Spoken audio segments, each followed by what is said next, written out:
First step is to weigh out the butter, melt it in the pan. We'll start making the roux here. And once it's foamed up, we'll add the 2 tablespoons of flour to it. Stir it around. I'm going to reduce the heat down to 4 on a scale of 1 to 10. I have a separate video just on making roux, if this is not a familiar process to you. After a few minutes, we have a blonde roux developed. This is about 5 minutes. Went pretty fast. Now I'm going to add milk. I turn up the heat a little bit because the milk was not preheated. I know some bechamel recipes, a lot of them tell you to scald the milk first, heat it up. It doesn't make any difference at all, especially for this. It makes absolutely no difference. Just save yourself a step. Just use milk straight out of the fridge. It'll be fine. Now I'm going to add 3/4 of a teaspoon of salt.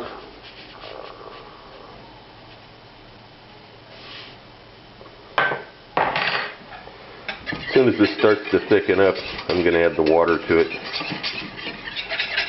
And it's getting thick pretty fast, as you can see. It doesn't take long. Okay. Now you could use a weak chicken stock for this. Wouldn't be traditional, and also, you know, in the spirit of Italian food, should keep the flavor combinations to a minimum. And you want to be able to taste the corn in this polenta. You start adding chicken stock and a bunch of other things, you're going to really take away from the fried polenta nature. But, you know, if you're not Italian, you can make your own rules up. Okay, you're going to bring this up to a simmer a couple minutes here, and then I'll stir in the polenta.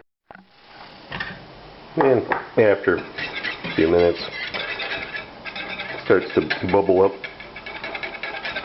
Whisk in this polenta.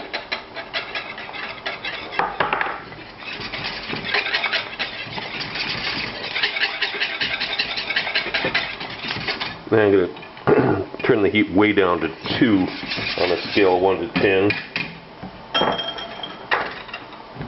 Switch to a different tool here so that I can scrape the bottom, make sure that there's nothing sticking on the bottom. And you're just going to let this kind of steam away for about 1 minute, and then I'm going to turn the heat off completely, let it cool just a little bit before we move it into the dish. It's been a minute. This is what we want to see. We want to see it pulling away from the sides, and it's kind of like liquid paste of some sort. It's a cohesive mass. The heat is off right now. You want to beat it a little bit, like you're whipping it just a little bit. This is fine. This is the stage you want. Now it's ready to go in. And after you spoon it into the dish, it's just a matter of pressing it down into the corners. It's going to be. And after you've got it approximately packed down, you can use a storage container. It's something that's got a flat bottom here to press it down more and make sure that the top is uniform. And if there's some little pattern or grid work in here, you can smooth that over with the palette knife at the end. The point is you want to make sure that it's a uniform thickness and that it's tamped down really well. Okay. Now this is going to smooth it a little bit, and then I'll put it in the refrigerator and let it chill.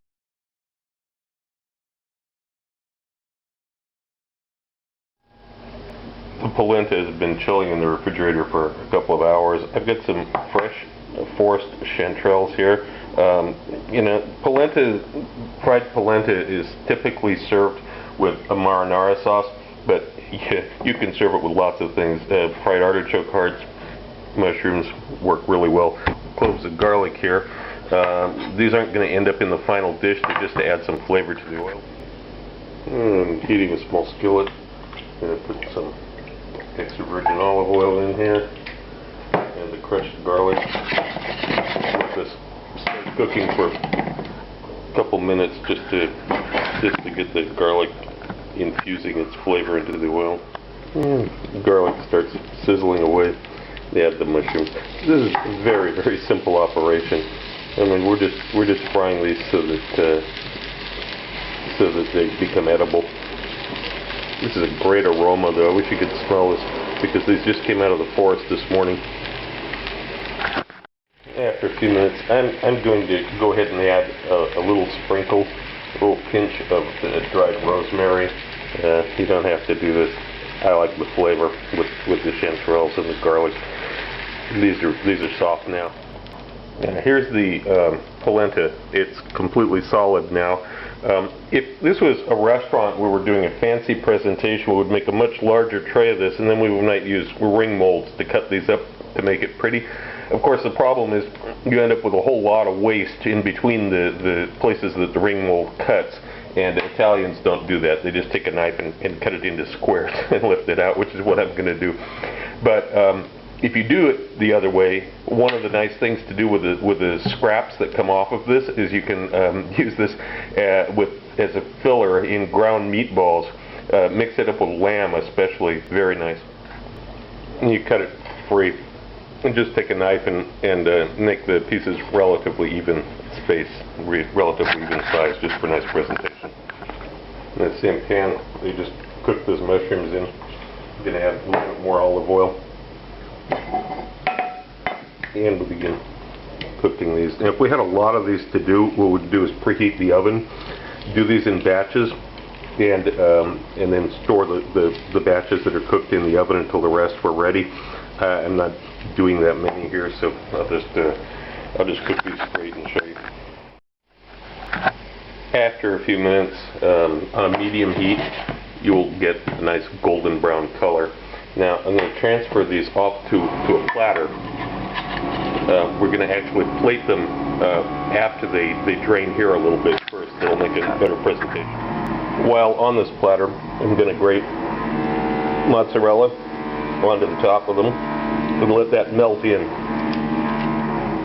from the residual heat that's in there. I'm going to let this melt first.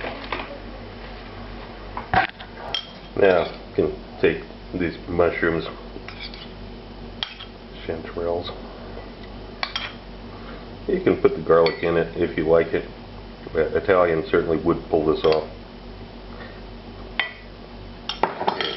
And then finally, as the last touch, you can use ribbons of Parmesan, or you can just grate a little bit more over the top.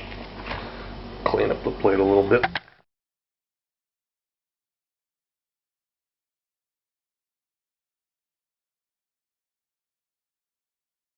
Also look for my cocktail book, Cocktails of the South Pacific and Beyond, Advanced Mixology, available through Amazon online.